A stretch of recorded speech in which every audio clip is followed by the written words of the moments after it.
Assalamualaikum warahmatullahi Konoha sekalian. Kenapa di negara maju itu sangat jarang yang namanya bahas agama?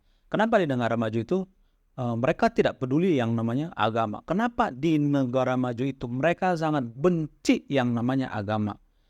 Kalau kita misalnya perhatikan, kita lihat data dan fakta, Norwegia, Finlandia, Singapura, negara-negara maju itu mereka bahkan memprivasi agama. Di sana menanyakan agama itu adalah hal-hal yang sangat tabu, hal yang sangat dilarang. Tapi Bang, eh, negara-negara seperti Oman, Qatar, Dubai, Brunei dan lain sebagainya, mereka itu maju, tapi mereka juga beragama, mereka juga sering bahas yang namanya agama. Mereka juga maju kayak Qatar, Dubai dan lain sebagainya.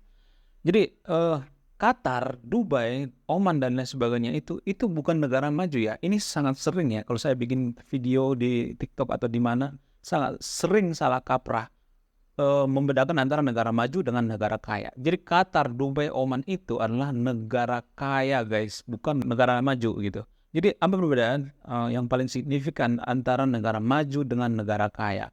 Negara maju itu lebih mengedepankan SDM, sumber daya manusia. Kalau negara kaya itu lebih mengutamakan yang namanya SDA. Jadi di negara maju itu mereka sangat banyak memproduksi atau menghasilkan para ilmuwan gitu. Karena apa? Karena SDM mereka maju. Kalau di Qatar atau di Oman atau di Dubai atau di Brunei, mohon maaf ya, saya sangat jarang ya mendengar ada ilmuwan-ilmuwan dari Qatar, dari Oman, dari Dubai. Mohon maaf ya, saya sangat jarang mendengar ilmuwan dari Qatar atau Dubai. Mungkin di antara sahabat yang nonton video ini pernah dengar nggak ada ilmuwan dari Qatar, Dubai, Brunei, dan negara-negara kaya lainnya?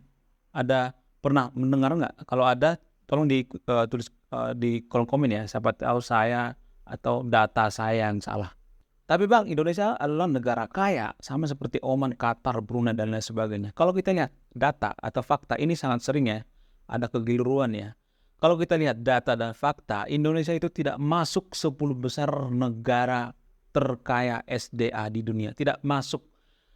Kenapa Indonesia gitu-gitu aja tidak maju? Kalau mengandalkan SDA, banyak orang berpikir kita akan maju, kaya, raya, dan lain sebagainya seperti Qatar dan Oman. Karena penduduk Indonesia itu banyak loh.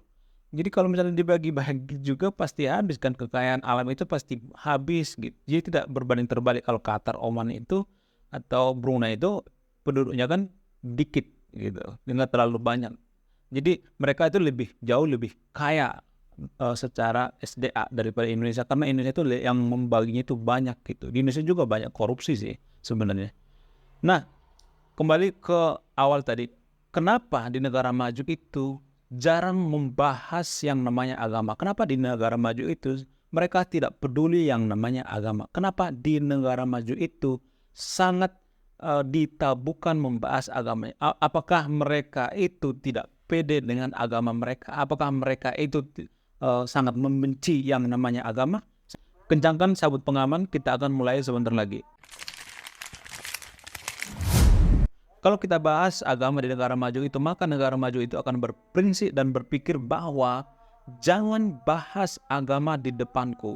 Jangan ngomong agama di depanku. Saya akan melihat nilai-nilai agama dalam tindakanmu. Sekali lagi saya katakan, di negara maju itu orang berprinsip bahwa kalau kita cuma ngomongin agama tapi perilaku kita tidak menggambarkan seperti yang ada di agama, tidak ada attitude, tidak ada kejujuran dan lain sebagainya, mereka itu sangat tidak peduli dengan kita. Mereka tidak percaya dengan kita gitu.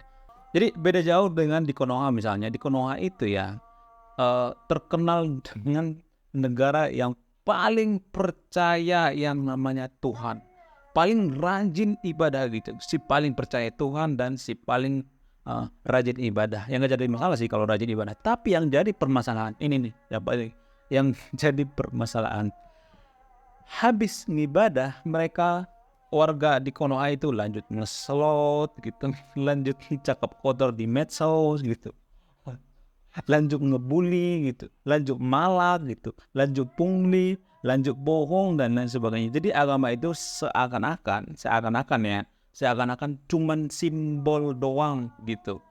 Kalau misalnya Konoha itu benar-benar menjalankan nilai-nilai agama di kehidupan nyata, maka Konoha itu adalah negara yang paling Islami di dunia. Akan tetapi faktanya bukan Konoha negara yang paling Islami di dunia. Justru Islandia ataupun Jepang adalah negara yang paling Islami di dunia. Kenapa? Karena di sana itu jarang adanya pencurian, di sana keamanan dan kenyamanan itu terjamin, itu di sana tidak banyak pungli, di sana pemain slotnya juga tidak banyak gitu. Justru berbanding terbalik ya dengan Konoha ya. Konoha itu adalah negara si paling bertuhan dengan si paling rajin ibadah, akan tetapi negara Konoha adalah negara yang paling banyak pemain slotnya di dunia. Coba bayangkan. Coba kita bayangkan. Kita adalah negara yang paling bertuhan tapi paling banyak pemain slotnya gitu. Paling banyak buka situs-situs porno gitu.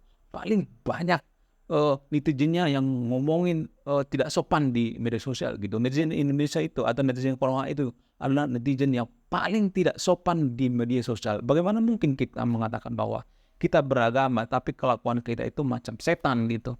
Kita beragama tapi kelakuan kita itu tidak mengabalkan nilai-nilai agama. Nah, inilah yang tidak disukai oleh orang-orang di negara maju. Mereka tidak melihat tampilan fisik kita, apakah kita agamis atau tidak. Mereka melihat di dalam tindakan kita, apakah kita punya nilai-nilai agama di dalam tindakan kita. Lalu apa hubungannya agama dengan kemajuan suatu bangsa? Nah, ini sangat banyak yang salah kaprah ya. Agama itu sangat mempengaruhi kemajuan suatu negara. Karena apa? Karena begini, salah satu contoh misalnya. Banyak keputusan kita sehari-hari itu berdasarkan aturan agama. Sekali lagi saya katakan, banyak keputusan sehari-hari itu berdasarkan aturan agama. Kita ambil contoh misalnya, contoh yang paling random misalnya. Nih, kenapa orang di negara maju itu memprivasi agama? Karena tujuannya adalah begini. Ini berhubungan dengan kemajuan suatu bangsa ya. Kalau misalnya nih, kita punya agama, terus ada seseorang yang minta bantuan misalnya. Ada 2 orang misalnya minta bantuan ke kita. Nah, terus yang 2 orang ini beda-beda agama gitu. Satu yang agama sama dengan kita, satu lagi beda dengan agama kita. Nah, yang jadi pertanyaan adalah mana yang duluan kita bantu? Coba jujur aja deh. Mungkin di atas sahabat ada yang nonton video ini, ada yang mengatakan saya mau bantu yang lebih baik gitu, yang terbaik gitu. Kalau dua-duanya sama-sama baik gimana? Kalau dua-duanya sama baik gimana? Mana yang paling kita bantu? Jujur aja. Biasanya orang, nggak usah munafik deh, jujur aja nah. Biasanya orang akan membantu yang seagama dengan kita. Contoh kedua misalnya. Kalau misalnya nih ada negara yang mau kita bantu. Mana yang paling duluan kita bantu? Negara yang seagama dengan kita atau negara yang beda agama dengan kita? Seperti yang ada di Konoha sekarang ini. Yang di Aceh gitu. Nggak usah saya jelaskan panjang lebar. Kita walaupun mereka itu nyusahin tetap kita bantu juga kan? Karena apa? Karena seagama. Jujur aja deh, jangan munafik gitu. Saya nggak terlalu suka ya munafik. Saya itu orangnya suka belak-belakan gitu, suka jujur gitu. Nah, kita ambil contoh yang ketiga misalnya. Kalau misalnya kita memilih pemimpin nih, mana yang kita pilih? Yang seagama atau yang beda agama? Kalau misalnya ada yang mengatakan, oh kita pilihnya berdasarkan kinerja. Kalau kinerjanya sama-sama baik, gimana coba?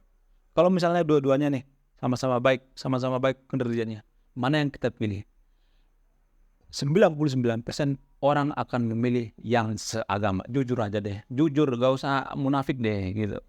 Kalau kita nggak jujur, ini solusinya nggak bakalan dapet gitu. Negara kita nggak bakalan maju. Gimana negara kita maju kalau kita saja tidak jujur coba?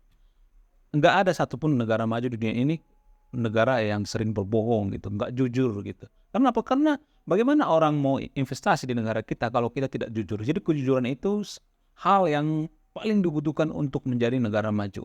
Agama itu seperti pedang bermata dua gitu. Jadi bisa untuk hal yang dipersatukan, bisa untuk hal yang baik, dan bisa juga untuk hal yang buruk atau bisa sumber perpecahan. Kita ambil contoh misalnya, agama itu punya tanah airnya sendiri gitu. Agama itu punya tanah suci sendiri-sendiri. Jadi setiap agama itu punya tanah sucinya gitu. Agama A punya tanah suci di negara ini, agama B punya tanah suci di negara ini, dan agama C punya tanah suci di negara ini.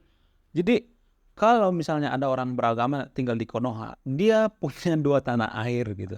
Tanah air dalam beragama, tanah air dalam bernegara gitu. Jadi ini tujuan kedua-duanya itu tidak pernah sama gitu. Antara negara dengan agama itu tujuannya itu sering bertolak belakang.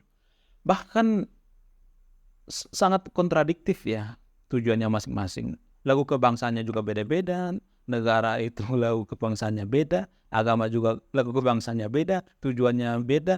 Tujuan negara itu untuk memajukan kemakmuran, sedangkan agama itu tujuannya adalah akhirat, surga dan lain sebagainya. Jadi ini mempengaruhi kenapa negara yang menggabungkan antara agama dengan negara itu susah majunya. Tapi Bang, itu Korea Utara nggak ada agama tuh. Lalu kenapa mereka nggak maju? Berarti bukan agama dong yang mempengaruhi kemajuan suatu bangsa. Berarti argumen lu terpatahkan. Oke, sebelum saya jawab, kita berpikir dulu secara rasional. Menurut saya pribadi, Korea Utara itu jauh-jauh lebih maju daripada Indonesia. Kenapa saya mengatakan seperti itu?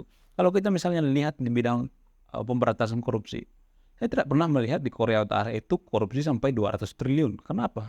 Karena di sana hukumnya adalah hukuman metong gitu. Pemerintahannya itu benar-benar gitu menghukum siapa yang berani korupsi. Sedangkan di Konoha, ya berbeda jauh kan. Itu salah satu contoh kelebihan daripada Korea Utara. Kita ambil contoh yang kedua misalnya. Korea Utara itu dalam sejarahnya, dalam faktanya pernah mengalahkan negara Amerika dalam berperang. Coba kalau kita bandingkan dengan Konoha, apakah Konoha pernah melawan Amerika menang perang? Enggak pernah. Mohon maaf ya, bukan berarti saya mendiskreditkan perjuangan para perjuangan pahlawan kita ya. Saya juga menghargai perjuangan pahlawan kita. Kita saja sampai beratus-ratus tahun dijajah Belanda nggak merdeka juga gitu. Ya kan? Banyak orang mengatakan, oh kita merdeka itu karena kita sendiri. Iya, nggak jadi masalah, saya nggak menyangkal itu. Tapi yang jadi pertanyaan besarnya adalah, apakah Indonesia bisa merdeka kalau Amerika tidak membombardir Jepang? Apakah Indonesia bisa merdeka kalau Jepang tidak tunduk dengan Amerika? Itu pertanyaan yang harus dijawab. Jawabannya juga harus jujur. Ada faktor memang kita berusaha merdeka, tapi faktor yang paling berpengaruh itu adalah karena Amerika membombardir Jepang, makanya kita merdeka. Contoh yang ketiga misalnya, kelebihan daripada Korea Utara dengan Indonesia itu. Korea Utara itu sangat ditakuti Amerika. Kenapa Korea Utara itu sangat ditakuti Amerika? Karena Korea Utara itu punya nuklir, sedangkan Indonesia tidak punya nuklir. Jadi udah tiga kan, lebih maju gitu. Korea Utara itu lebih maju daripada Konoha. Jadi tidak bisa dikatakan bahwa Korea Utara itu nggak punya agama mereka maju.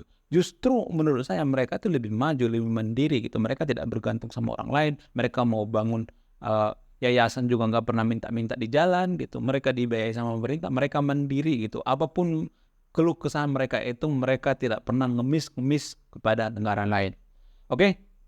Terima kasih sudah menyimak dan memahami video ini. Sebelum saya tutup video ini, saya akan memberikan salah satu pesan moral. Pesan moralnya adalah negara yang menggabungkan antara agama dengan negara itu, urusan ketatanegaraan itu akan sangat susah majunya. Bukan berarti nggak bisa maju ya, tapi sangat susah majunya. Kecuali negara itu punya satu agama doang. Saya Rianostik, salam rasional.